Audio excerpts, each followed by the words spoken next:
안녕하십니까? 자, 이번 영상에서는 2019학년도 3월 고등학교 2학년 모의고사 분석 들어가겠습니다. 11번부터 12번까지 문법 지문 보겠습니다. 펴주세요. 자, 11번, 12번을 보면 문법 문제 앞에 지문이 나와 있죠. 그러면 우리가 지금 이 지문 분석부터 들어가 보겠습니다. 자, 그러면 지문을 봐주세요. 첫 번째, 1문단. 반모음과 관련된 대표적인 의문 현상으로 반모음 첨가와 반모음 화가 있다. 현대국어에서 반모음 첨가는 모음으로 끝나는 형태소 뒤에 모음으로 시작하는 형태소가 올 때 일어난다 라고 했습니다. 자, 여러분 그러면 반모음 첨가에 대한 설명이 나와 있으니까 반모음 첨가에 네모 쳐주세요. 우리가 빈문학 풀 때 이렇게 표시하는 거 많이 연습했었죠? 반모음 첨가 네모 쳐주시고요. 이게 바로 뭐다? 반모음으로 끝나는 표시 있죠? 끝나는 형태소에 반모음으로 시작하는 형태소가 만날 때 그 사이에 반모음이 첨가되는 현상을 반모음 첨가라고 합니다. 자, 예를 들어서 어간 피에 어미 어가 결합할 때 피어가 피여로 소리 나는 경우가 대표적인데, 자, 어간 피에 어미 어가 결합할 때 피어라고도 발음하지만 피여라고도 발음을 한다는 거죠. 그때 어떻게 됐다? 반모음이 이가 첨가됐다 이런 뜻입니다. 자, 계속 읽어볼게요. 어미 이게 반모음인 반모음 이가 첨가된다. 어미 어에 반모음 이가 첨가되어 되어는 되여, 쥐어는 쥐여로 발음되는 경우도 마찬가지이다. 자, 이렇게 어간 이, 외, 위 필기되어 있죠. 자, 따로 옆에 정리를 해주는 게 좋습니다. 이, 외, 위로 끝날 때 어미의 반모음 이가 첨가되어 발음되는 경우는 표준 발음으로 인정이 된다. 자, 그래서 이렇게 되어서 반모음 이가 첨가돼서 발음하는 걸 우리가 표준 발음으로 인정이 된다라는 거죠. 자, 인정되지만 하지만 표기에는 반영할 수 없습니다. 표기할 때는 음운 변동이 일어나지 않는 형태로 해야 한다. 여기까지가 첫 번째 문단이었습니다. 자, 두 번째 문단 갈게요. 한편 피어는 표로 발음되기도 한다. 자, 피어가 표로 발음되기도 하는데 피 플러스 어가 펴 이렇게 되는 경우처럼 줄치겠습니다. 두 개의 단모음이 나란히 놓일 때 하나의 단모음이 반모음으로 교체되는 음운 현상을 뭐라고? 반모음화라고 한다. 자, 반모음화 네모해주세요. 자, 두 번째입니다. 반모음 첨가에 이어서 반모음화에 대한 설명이 되어 있는 거죠. 두 개의 모음이 이어질 때 하나의 모음이 이중모음으로 변하는 것을 반모음화라고 한다. 더해지는 것은 첨가, 변하는 것은 화. 기억할 수 있겠죠? 자, 계속 보겠습니다. 반모음화는 반모음과 성질이 비슷한 단모음에 적용되는 것으로 성질이 비슷해야 된대요. 그래서 펴의 경우 단모음 이가 피어의 피 말하는 거죠. 이 단모음 이가 소리가 유사한 반모음이죠. 둘 다 유사하게 생겼죠. 생긴 것도 소리가 유사한 반모음 이로 교체된 것이다. 자, 그래서 펴와 같이 반모음화가 일어난 경우도 규범상 표준 발음으로 인정한다. 자, 그래서 이건 역시 똑같이 표준 발음으로 인정을 해준다라는 겁니다. 자, 그러면 세 번째 문단 가볼게요. 이번에는 15세기 국어 자료가 나오죠. 15세기 반모음 첨가와 반모음화에 대한 설명입니다. 자, 이 15세기 국어 자료에서도 반모음 첨가나 반모음화가 일어난 것으로 추정되는 흔적을 찾을 수가 있다. 15세기에는 표음적, 표기 갈로치겠습니다. 자, 뜻풀이는 마지막에 되어 있어요. 발음 형태로 적는 표기 방식입니다. 자, 그런데 지금까지 현대국어에는 표준 발음으로만 말했는데 15세기 국어에서는 표기도 한다는 거죠. 줄치시고요. 보겠습니다. 이 포음적 표기를 지향했기 때문에 문헌의 표기 상태를 통해서 우리가 소리는 못 들어도 표기 상태를 통해 당시의 음운 현상을 추론할 수 있는데 15세기 국어 자료에서 반모음 첨가나 반모음화가 일어난 것으로 보이는 표기들이 관찰되는 것이다. 또 얘가 나와 있습니다. 밑에 볼게요. 어간 쉬에 어미 어가 결합할 때 쉬여로 표기된 사례. 어간 쉬에 어미 어가 결합했더니 표기입니다. 표기가 쉬여로 되어 있다. 또 어간 흐리에 어미 어가 결합했을 때 흐리여로 표기된 것으로 흐리여죠. 여기. 자, 흐리 플러스 어 했는데 흐리에다가 어가 아니라 여 이렇게 되는 겁니다. 흐리여로 표기된 것은 반모음 첨가가 일어난 사례로 생각된다. 어가 여가 됐고 어가 여가 됐죠. 반모음이 첨가된 겁니다. 자, 여기서 쉬여는 현대국어에는 피여와는 다르다고 표시되어 있죠. 여러분도 따로 도식하세요.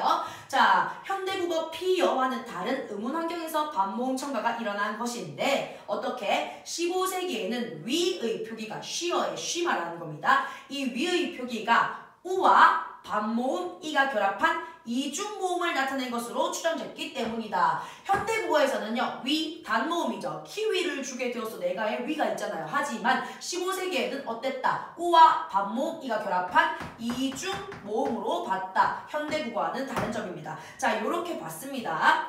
요렇게 추정되었기 때문이다. 그래서 외의 표기도 위와 마찬가지 방식으로 이중모음을 나타냈을 것으로 추정이 된다. 따라서 쉬여는 외위의가 이중모음을 나타낸 것이라고 할 경우에 어떻게 된다. 우랑 반모음이 떼야 되기 때문에 반모음이 뒤에서 일어난 반모음 첨가의 사례인 것이다. 자, 그래서 기억을 정리해봤습니다. 지금 기억에 나타났던 그 모음들은 모음 뒤에 단모음 뒤에 반모음 이가 첨가되었어요. 그치? 그래서 이게 쉬가 된 거고 여가 되기 위해서 이 반모음 뒤에 반모음 하나가 더 첨가됐다. 요렇게 보는 겁니다.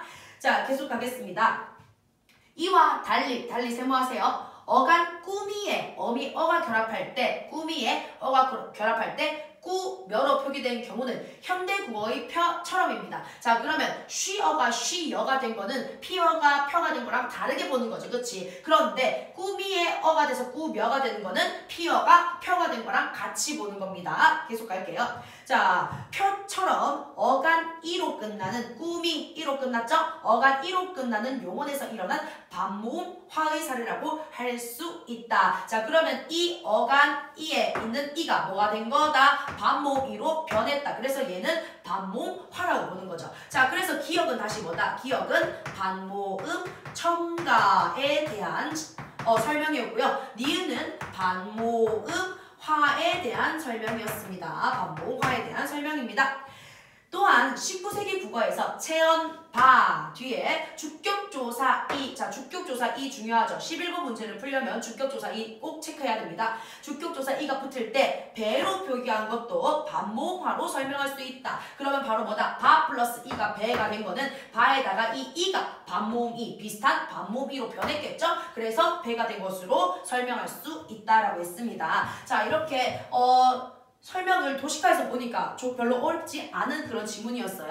그러면 11번, 12번 문제 풀이 가겠습니다. 11번. 윗글에 대한 이해로 적절하지 않은 것은 틀린 거죠. 1번부터 보겠습니다. 현대국어에서 피어를 표로 발음하는 것은 표준 발음으로 인정된다. 여기 있네요. 이 문단에 그대로 나와 있었고요. 2번. 현대국어에서 피어를 표로 발음할 때 어간의 단모음이 반모음으로 교체된다. 맞죠? 피다. 피의 어간의 단모음이 반모음으로 교체됐습니다. 이것도 역시 이 문단에 문장이 그대로 나와 있어요. 맞다. 3번. 현대국어에서 피어에 반모음 첨가가 일어나도 피어라고 적는 것은 허용되지 않는다. 그쵸? 자, 발음은 이렇게 될 수 있습니다. 하지만 표준 발음 인정하지만 표기는 안 된다라고 표기도 했었고요. 1문단 맨 마지막 줄 치시면 되겠습니다. 4번 볼게요. 15세기 국어의 외 표기 여기 나오는 거죠. 자, 외 표기는 단모음 오와 반모음 이가 결합한 이중모음을 나타냈을 것으로 추정된다. 뭐예요? 기억에 대한 이야기잖아요. 그쵸? 기억에 그대로 설명이 되어 있습니다.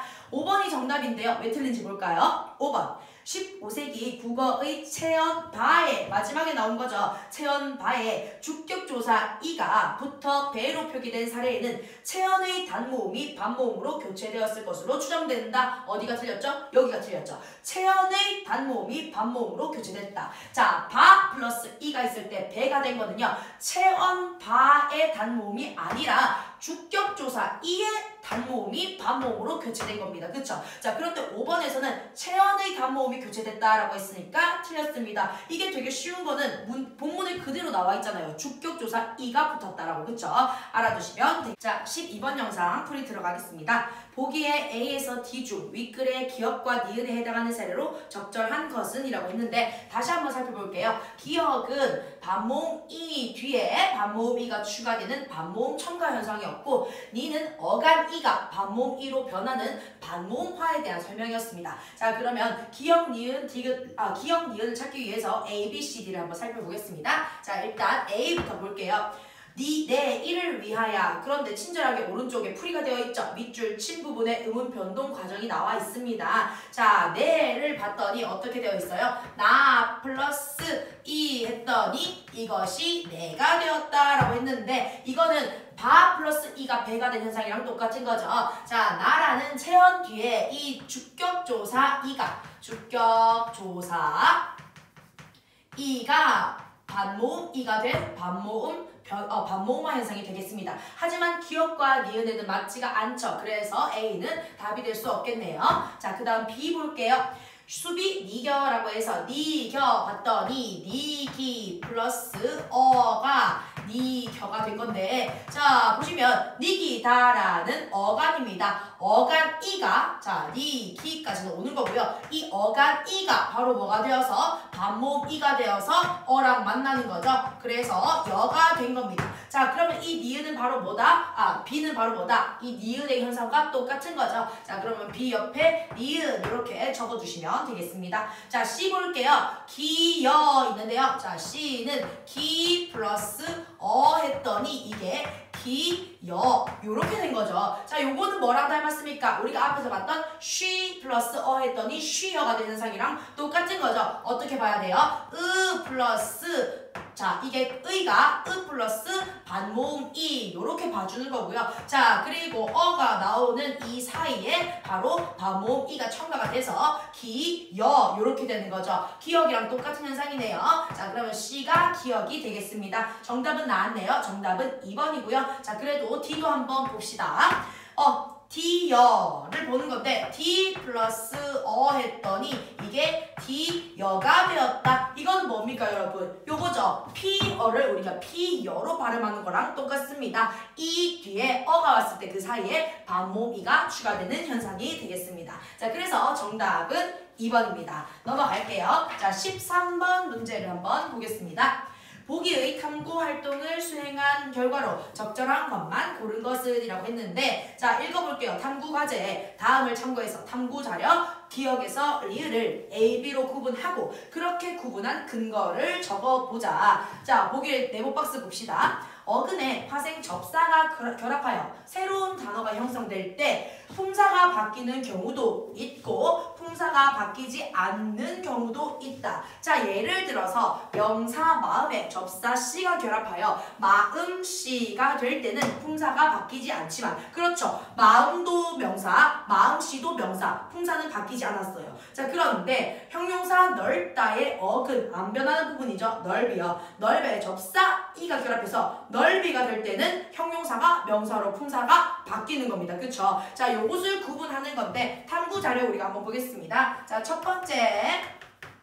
자, 다 안 적고 그냥 줄친 부분만 적을게요, 여러분. 예술에 대한 안목을 높이다 되어 있습니다. 자, 높이다. 여기에 접사가 결합되어 있죠. 접사는 이 되겠습니다. 자, 그러면 이 높이다는 어떻게 만들어졌냐 하니까 형용사죠. 높다라는 형용사에 플러스 접사 이가 결합해서 접사 적겠습니다. 자, 형용사에 접사 이가 결합해서 안목을 높이다라는 단어가 만들어졌는데, 안목을 높이다는 안목을 높인다가 됩니다, 여러분. 그쵸? 현재형 시제 니은을 넣을 수가 있어요. 그러면 동사로 변했습니다. 품사가 바뀌었네요. 기억은 품사가 바뀌었다. 그러면 이거는 바로 뭐다? A에 해당하는 경우가 되겠습니다. A에 해당하는 경우다. 적어주세요. 품사가 바뀌었다. 다음 니은 한번 보겠습니다. 니은. 그는 모자를 깊이 눌렀었다 라고 했는데, 자, 깊이 어떻게 만들어졌냐 하니까 형용사 깊다에 플러스 이라는 접사가 붙었어요. 자, 형용사예요. 깊다는 형용사. 자, 그런데 접사가 붙었더니 깊이라는 바로 뭐가 만들어졌다? 부사죠. 왜냐면 깊이 눌렀었다. 눌렀었다를 수식하는 거니까요. 자, 그러면 부사로 바뀌었다. 품사 역시 바뀌었습니다. 그러면 니은도 A에 해당하는 게 되겠네요. 자, 그 다음 C 볼게요. 오랫동안 디귿 딸꾹질 보겠습니다. 자, 딸꾹질. 오랫동안 딸꾹질. 이 뒤에 조사가 붙어 있으니까 명사겠네요. 딸꾹질이 멈추지 않았다라고 했는데, 자, 딸꾹질은 어떻게 되었다? 딸꾹, 딸꾹. 뭐예요? 딸꾹. 부사입니다. 부사. 자, 부사에 질이라는 접사가 붙었더니 바로 뭐가 됐다? 딸꾹질이라는 딸꾹질 다시 적을게요. 딸꾹질이라는 명사가 되었다. 자, 그러면 뭡니까? 부사에서 명사로 품사가 바뀌어버렸죠. 디귿 역시 A가 되겠습니다. 디귿 역시 A. 자, 리을 보겠습니다. 리을. 그런 일은 일찍이 경험하지 못했던 일이다 라고 했는데, 자, 보겠습니다. 일찍이. 자, 요 단어는 일찍 뭐예요, 여러분? 부사죠, 부사. 일찍이라는 부사에 이라는 접사가 더해졌어요. 자, 그래서 일찍이가 됐는데, 일찍이의 품사 역시 뭡니까? 부사가 되죠. 그렇기 때문에 부사에 접사가 결합했지만 그대로 부사네요. 품사 변하지 않았다. 정답이 아니라 B에 해당하는 겁니다. 자, 그래서 정답을 살펴보면 기억부터 봅시다. 자, 9번 또 틀렸어요. 그쵸? 기억은 A인데 B라고 되어 있죠? 틀렸고요. 근거는요. 형용사 높다의 어근 높에 접사 이가 결합해서 형용사가 됨 아닙니다. 뭐가? 동사가 되었다. 높인다가 되니까요. 2번 보겠습니다. 형용사 A는 맞네요. 형용사 깊다의 어근 깊에 접사 이가 결합해서 명사가 되었다? 아니죠, 여러분? 부사가 되었습니다. 바뀐 품사가 틀렸기 때문에 2번은 답이 될 수가 없어요. 3번 보겠습니다. D. A 맞죠? A 품사가 변했다. 부사 딸꾹에 접사 질이 결합해서 명사가 되었다. 그러면 디귿은 맞겠다. 디귿 맞고. 자, 그다음 리을 보겠습니다. 9번은 품사 안 변하는 B 맞습니다. 부사 일찍에 접사 이가 결합해서 그대로 부사가 되었다. 역시 맞는 말이죠. 디귿 리을. 정답은 5번 되겠습니다. C, D 5번. 자, 그 다음 14번으로 넘어가겠습니다. 문장 문제죠. 자, 보기의 기억에 해당하는 예로 적절하지 않은 것은 이라고 했는데 보기 한번 보겠습니다.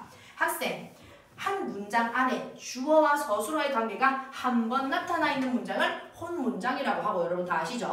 2번 이상 나타나는 문장을 겹문장이라고 하잖아요. 자, 그런데 나는 따뜻한 차를 마셨다라는 문장의 경우 주어 나는과 서술어 마셨다의 관계가 한 번만 나타나는 것 같은데 왜 겹문장인가요? 했습니다. 그쵸? 자, 선생님의 대답 보겠습니다. 나는 따뜻한 차를 마셨다라는 문장은 겹문장이죠. 그쵸? 관형절을 아는 문장이야. 관형절 따뜻한의 주어가 관형절이 수식하는 명사 차와 중복되어 생략된 것이지. 이처럼 기억. 한 문장이 다른 문장 속에 관형절로 안길 때 두 문장에 중복된 단어가 있으면 중복된 단어 줄치시고요. 관형절에서 그 단어가 포함된 문장 성분 생략 줄치겠습니다. 포함된 문장 성분이 생략되기도 한다. 자, 관형절에 중복 단어가 있으면 그 관형절 안에 중복되는 단어가 생략되기도 한다. 이런 뜻이죠. 요거 아닌 거 찾는 겁니다, 지금. 자, 그러면 다시 한번 보겠습니다.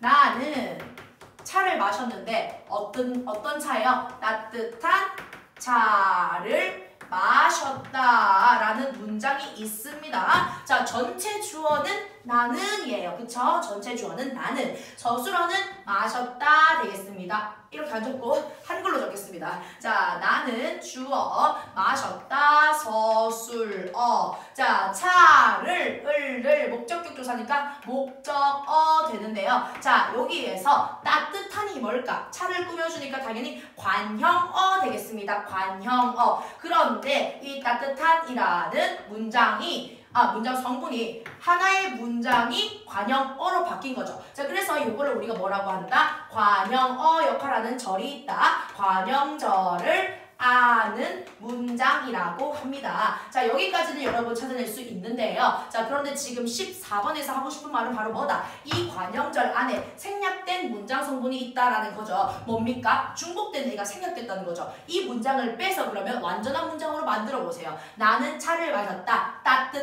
따뜻하다라고 서술어를 잡고 뭐가 빠졌는지 찾아내야 되죠. 뭡니까? 차가라는 주어가 빠졌죠. 차가 따뜻하다라는 문장과 나는 차를 마셨다라는 문장이 지금 합쳐진 거예요. 그러면서 이 차라는 단어가 중복이 되기 때문에 이 차가라는 주어가 생략된 관형절이 들어간 거죠. 자, 이렇게 분석을 하는 겁니다. 그러면 1번부터 보겠습니다.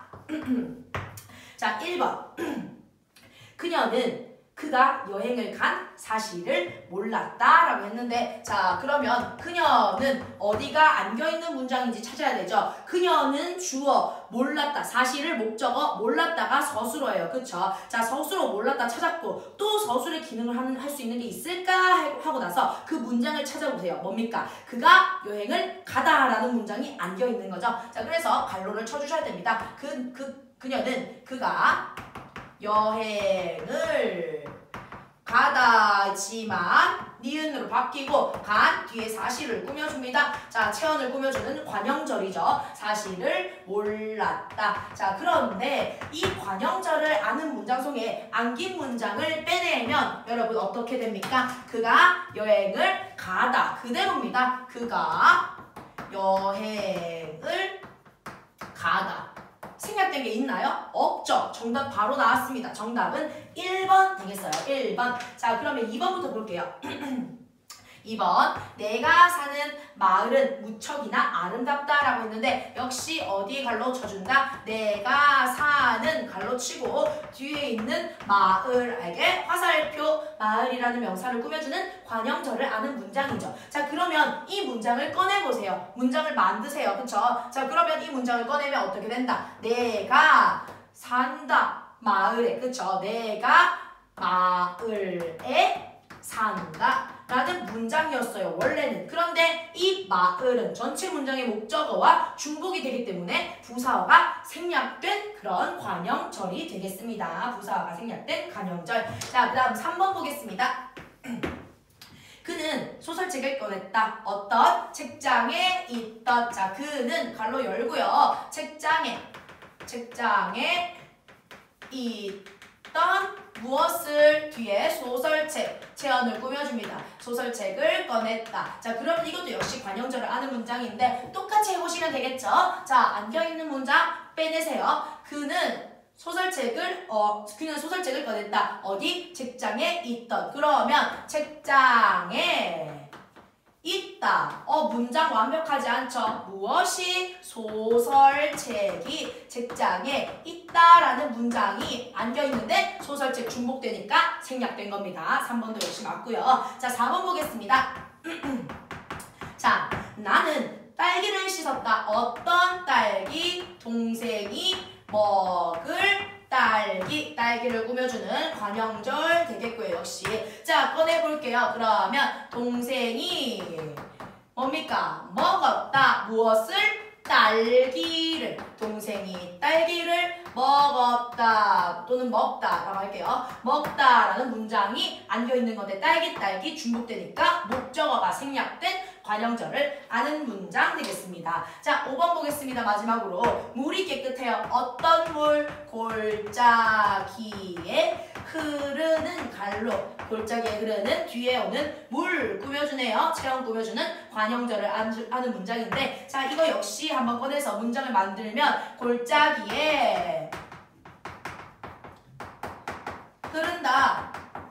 뭐가요? 물이 주어가 생략되어 있죠.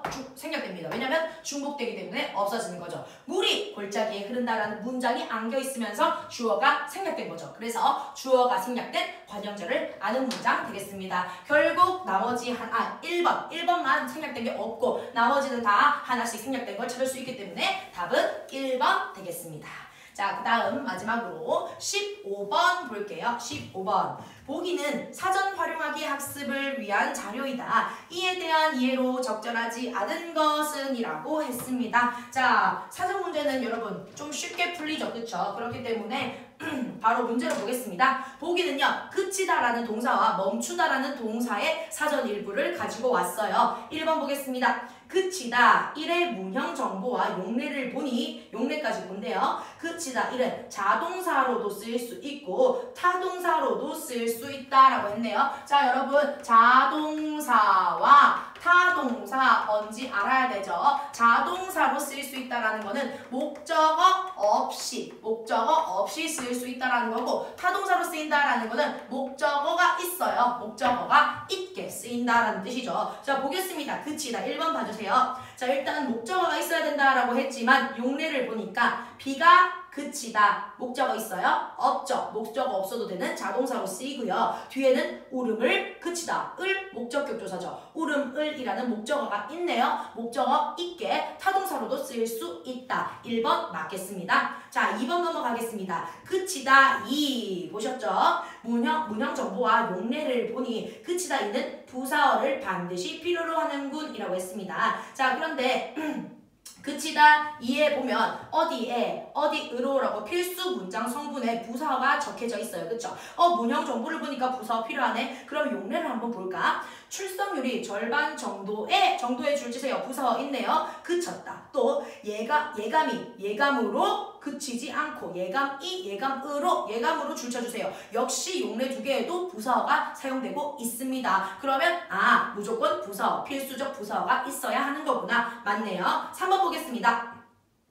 멈추다 이의 용례로 차가 경적을 울리며 멈추다를 추가할 수 있겠군이라고 했는데 멈추다 이 보겠습니다. 무엇을 목적어를 필요로 하고요. 사물의 움직임이나 동작을 그치게 하다는 거예요. 그치게 하는 거. 그쵸? 자, 그래서 용례는 기계를 내가 멈춘다 또는 발걸음을 내가 멈춘다 이런 뜻인데 지금 3번을 보면 차가 경적을 울리며 멈추다라는 거는 멈추다 2에 해당하는 게 아니죠. 뭐다? 멈추다 1에 해당하는 용례가 되겠습니다. 그쵸? 동작, 움직이나 동작이 그치는 거니까요. 내가 멈추게 한 게 아니라 그친 거기 때문에 1에 해당하는 거죠. 정답 나왔습니다. 3번이고요. 4번도 다 보겠습니다. 4번. 그치다와 멈추다는 두 가지 이상의 의미를 지니고 있는 다이어이군. 맞습니다. 자, 요거는 어떻게 푸시면 되냐면 자, 그치다 있고요. 멈추다 있지만 그치다만 볼게요. 그치다 있고 이렇게 1번 뜻, 2번 뜻 이렇게 되어 있죠. 자, 그러면 이 그치다라는 단어가 여러 가지 뜻을 가지고 있다라고 해서 1, 2, 3, 4 또는 뭐 가나다 나와 있으면 요것은 다의어다 이렇게 볼 수가 있습니다. 사전 보는 방법이에요.